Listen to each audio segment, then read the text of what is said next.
इंसान हो या जानवर हो या कोई अन्य जीव हो, जब किसी का मुश्किल वक्त आता है तब कोई साथ नहीं देता है। धीरे धीरे करके सभी साथ छोड़ने लग जाते हैं। यहां तक कि जिस औलाद को हम बड़े लाड़ प्यार से पालते पोसते हैं वह भी हमारा साथ छोड़ देती है। ऐसी ही मुश्किल और विपत्ति एक कहानी हम आज आपको सुनाने जा रहे हैं। अगर आप भोलेनाथ के सच्चे भक्त हैं तो कहानी को पूरा जरूर सुनिए।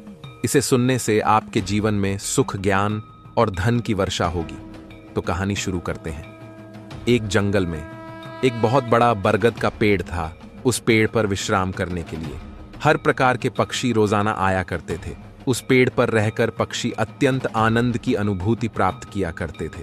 कहते हैं कि एक स्थान पर लंबे समय तक रहते हैं तो हमें उससे लगाव हो जाता है।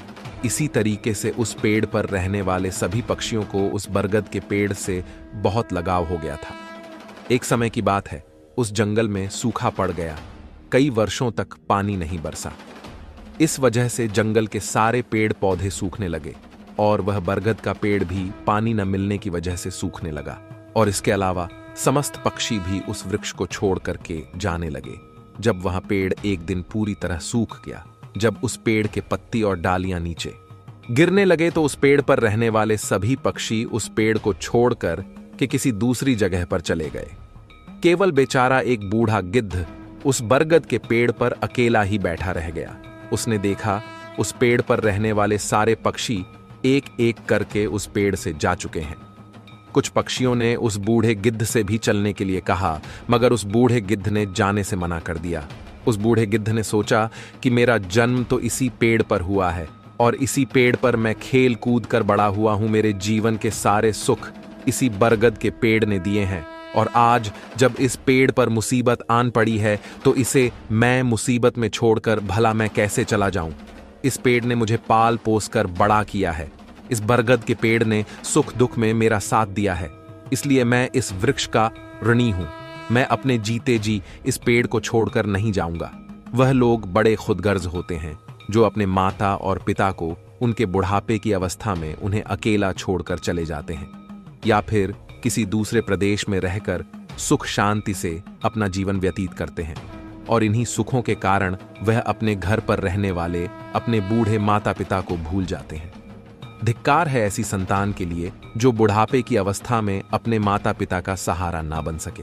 सोचो, जब तुम आशाए थे तो तुम्हारे माता पिता ने तुम्हारा साथ छोड़ा था क्या? जब तुम बीमार हुए थे तो तुम्हें छोड़कर कहीं गए थे क्या? जब तुमने किसी से झगड़ा किया और संकट में पड़ गए थे तो क्या ऐसे में तुम्हारे माँ बाप ने तुम्हें अकेला छोड़ा था? जब उनके मन में किसी अच्छी चीज खाने की इच्छा उत्पन्न हुई थी तब उन्होंने वह चीज तुमसे अकेले कभी नहीं खाई थी। आज वह बेचारे बूढ़े हो गए हैं तो आज तुम्हें उन्हें देखकर घृणा होने लगी है। तुम्हारे लिए तुम्हारे माता पिता ने इतना किया और तुम अपने माता पिता के लिए इतना भी नहीं कर सकते। उनके बुढ़ापे की लाठी बनकर के उनके बुढ़ापे का सहारा बन सको। और उस बूढ़े गिद्ध ने मरते दम तक उस पेड़ का साथ न छोड़ने की कसम खाई। कुछ दिन इसी प्रकार से बीते तो वह पेड़ पूरी तरीके से जर्जर हो गया और उस पेड़ पर दीमक लगने लग गई। लेकिन वह बूढ़ा गिद्ध उस बरगद के पेड़ को छोड़कर नहीं गया। दिन में थोड़ा बहुत इधर उधर घूमकर भोजन का प्रबंध करता और शाम होने पर उस सूखे हुए पेड़ पर आकर बैठ जाता था। इस प्रकार से कई दिन बीत गए। जो पक्षी उसे छोड़कर के दूसरे स्थान पर चले गए थे उन्होंने सोचा कि गिद्ध भाई अभी भी वही उस सूखे हुए पेड़ पर बैठे रहते हैं। क्यों ना हम सब मिलकर उनके पास चले और उन्हें समझा बुझा कर अपने पास बुला लाए। यही सोच करके कुछ पक्षी उस बूढ़े गिद्ध के पास आए और उस बूढ़े गिद्ध को अपने साथ ले जाने का आग्रह किया। कहने लगे, अरे गिद्ध भाई, तुम कहाँ सूखे हुए पेड़ पर बैठे रहते हो? क्या तुम्हें पता नहीं इस वृक्ष का जीवन खत्म हो चुका है? मरे के साथ में मरना ये भला कहाँ की समझदारी है? कहते हैं वही सर्वश्रेष्ठ है। जिसमें धर्म की हानि ना हो वही देश सर्वश्रेष्ठ है, जहां पर कुटुंब का पालन हो सके। गिद्ध भाई, इसलिए यहां पेड़ जर्जर हो गया है दीमक। इसे दिन रात कट कट कर खा रहे हैं। किसी दिन हवा के तेज झोंके के साथ में यह वृक्ष गिर जाएगा। फिर इसके बाद में तुम कहां जाओगे? हमारे विद्वान लोग भी कहते हैं शत्रु, कर्ज, अग्नि, बीमारी, इन चारों को समय रहते इनके बारे में सोचना चाहिए। जो व्यक्ति इन चारों का समाधान नहीं करता वहां व्यक्ति बेमौत ही मर जाता है। ठीक इसी प्रकार तुम्हें इस पेड़ को छोड़ करके खुशहाल स्थान पर निवास बना लेना चाहिए। उन सारे पक्षियों के समझाने के बाद भी वहां बूढ़ा गिद्ध उन पक्षियों की बात नहीं मानता और कहने लगा, हे पक्षियों, यह बरगद का पेड़ मेरे माता पिता के समान है। मेरे माता पिता भी मुझे जन्म देने के बाद इसी पेड़ पर छोड़कर चल बसे।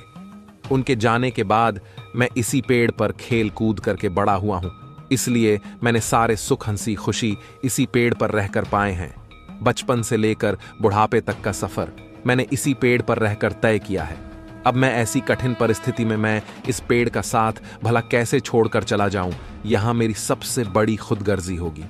कहते हैं भक्त सेवक और संत, जो यह कहता है कि मैं आपका हूं और इन लोगों के लिए मुसीबत पड़ने पर भी इनका साथ नहीं छोड़ना चाहिए।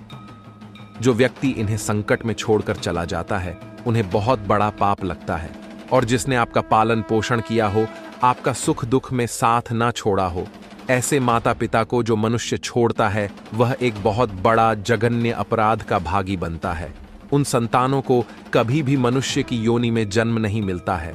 उस बूढ़े गिद्ध ने कहा, अरे पक्षियों में अपनी मृत्यु तक इसी पेड़ पर रहूंगा, तुम लोग यहां से चले जाओ। तब बूढ़े गिद्ध की बात सुनकर के सारे पक्षी निराश होकर वहां से चले जाते हैं। कुछ पक्षी कहते हैं, अरे भाई, इस बूढ़े गिद्ध के साथ साथ इसकी बुद्धि भी अब सठिया गई है, इसलिए इस बूढ़े गिद्ध को हमारा समझाना बिल्कुल बेकार है। अब कुछ दिन बीतने के बाद वही पक्षी फिर से उस बूढ़े गिद्ध को समझाने के लिए आए। उस दिन भी उस गिद्ध ने उस पेड़ को छोड़ने के लिए मना कर दिया। इस बार सभी पक्षी लौटकर अपने घर के लिए नहीं गए। वह सीधे इंद्रदेव के पास पहुंचे और इंद्र को जाकर सारी बात बताई कि हे भगवान, हम जिस जंगल में रहते हैं उस जंगल में कई वर्षों से पानी नहीं बरसा। पूरा जंगल पानी न बरसने के कारण सूख गया है और पेड़ पौधे भी सूख चुके हैं। जंगल के सभी जीव जंतु जंगल को छोड़ करके किसी दूसरे स्थान पर चले गए। पर सबसे बड़े दुख की बात तो यहां है कि जिस बरगद के पेड़ पर हम सभी रहते थे, उस बरगद के पेड़ पर एक बूढ़ा गिद्ध भी रहता है। हम तो उस बरगद के पेड़ को छोड़कर चले आए, लेकिन वह बूढ़ा गिद्ध उस बरगद के पेड़ को छोड़ करके कहीं नहीं जाना चाहता है। हे भगवान, अब तो वहां पेड़ सूख कर जर्जर हो चुका है। वहां पेड़ कभी भी गिर सकता है, उसका कोई पता नहीं है। हम लोग तो उसे समझाने के लिए गए थे, परंतु वह उस पेड़ को छोड़ने के लिए तैयार नहीं हुआ। वहां कहता है कि हे पक्षियों, मैं मरते दम तक इस पेड़ का साथ नहीं छोड़ूंगा। इसीलिए हे भगवान, आप स्वयं ही चल करके उस बूढ़े गिद्ध को समझा दीजिए, शायद वह आपका कहना मान जाए। इस प्रकार से पक्षियों के बार बार निवेदन करने से देवराज इंद्र ने उनकी बात स्वीकार कर ली और इंद्रदेव उन पक्षियों के साथ जाकर उस वन में पहुंचकर उस बूढ़े गिद्ध को समझाने लगते हैं और कहते हैं, गिद्धराज, मैं देवराज इंद्र तुम्हें समझाने आया हूं। यहां पेड़ बहुत ही जर्जर स्थिति में हो गया है। इसकी डालियां भी सूख कर गल चुकी हैं, इस पर छाया भी नहीं है और एक भी पत्ता नहीं बचा, और तुम भी बहुत बूढ़े हो चुके हो। यदि किसी दिन यहां पेड़ गिर गया तो तुम्हारी मृत्यु हो सकती है। इसलिए हे गिद्धराज, तुम इस पेड़ को छोड़कर किसी सुरक्षित स्थान पर चले जाओ। देवराज इंद्र की बात सुनकर वह बूढ़ा गिद्ध कहने लगा, हे भगवान, एक बात बताइए। जब मेरा जन्म हुआ था तो मेरे माता पिता मुझे इस पेड़ पर छोड़ करके स्वर्ग सिधार गए थे। जब मैं छोटा सा था और असहाय था तो मुझे इस पेड़ ने पाल पोस कर बड़ा किया और मैं इसी पेड़ पर खेल कूद कर बड़ा हुआ और इसी पेड़ पर रहकर मैं बूढ़ा हो चुका हूं और मेरा पूरा जीवन भी इसी पेड़ की छांव में रहकर बीता है। आज जब इस पेड़ पर मुसीबत आ गई तो ऐसी मुसीबत की घड़ी में मैं इसे कैसे छोड़कर चला जाऊं। अक्सर लोग यही करते हैं कि जब गरीबी आने पर अपने बंधु बांधवों का और अपने हितैषियों का साथ छोड़कर चले जाते हैं। मैं बाकी और मतलबी आदमियों की तरह नहीं हूं। मैं मरते दम तक, आखिरी सांस तक मेरे माता पिता तुल्य इस पेड़ का साथ निभाऊंगा। उस बूढ़े गिद्ध और पेड़ के बीच में ऐसा प्रेम देखकर देवराज इंद्र बहुत प्रसन्न हुए और कहने लगे, हे गिद्धराज, मैं तुम्हें वरदान देना चाहता हूं, बताओ तुम्हें क्या चाहिए। तब गिद्ध बोला, हे भगवान, यदि आप कुछ देना ही चाहते हो तो मुझे वरदान नहीं चाहिए। आप बस इस बरगद के पेड़ को पहले की तरह हरा भरा कर दीजिए और इसकी आयु बढ़ा दीजिए। मैं तो वैसे भी बूढ़ा हो चुका हूं, मेरा जीवन तो थोड़े दिनों का शेष बचा हुआ है। मेरे बाद इस पेड़ की छाया में हजारों पक्षी सुखी रहे और सबका भला हो सके तो मुझे बहुत खुशी मिलेगी। गिद्धराज की बात सुनकर के देवराज इंद्र ने उस पेड़ को पहले की तरह हरा भरा बना दिया और पूरे जंगल में पानी बरसाकर पूरे जंगल को हरा भरा कर दिया। पूरे जंगल के पेड़ पौधे पहले की तरह हरे भरे हो गए। चारों तरफ हरियाली ही हरियाली छा गई। सभी जीव जंतु और पशु पक्षी जो उस जंगल को छोड़ करके चले गए थे, वह सभी पक्षी और जीव जंतु उस जंगल में फिर से लौट आए और पहले की तरह वह पक्षी उस बरगद के पेड़ पर आकर के रहने लगे। और वह पक्षी वापस आने के बाद में उस बूढ़े गिद्ध की सेवा करने लगे। उसके लिए भोजन पानी सब वही पक्षी लाकर देने लगे। इस प्रकार से उस बूढ़े गिद्ध का शेष जीवन बहुत ही सुखद व्यतीत हुआ। इसलिए कहते हैं अपनों का बुरे वक्त में कभी भी साथ नहीं छोड़ना चाहिए, खास करके जिसने आपको जन्म दिया है, जैसे माता पिता पालन पोषण करने वाले उन माता पिता का जो आपके जीवन दाता हैं, आपको पाल पोस कर बड़ा करने के लिए बहुत सारी मुसीबतें उठाते हैं। दोस्तों, वीडियो अच्छी लगी हो तो वीडियो को लाइक और चैनल को सब्सक्राइब जरूर करें, ताकि हम आगे भी आपके लिए ऐसी ज्ञानवर्धक वीडियो लाते रहे और वीडियो के अंत तक बने रहने के लिए आप सभी प्यारे दोस्तों का तहे दिल से धन्यवाद। मिलते हैं अगली वीडियो में।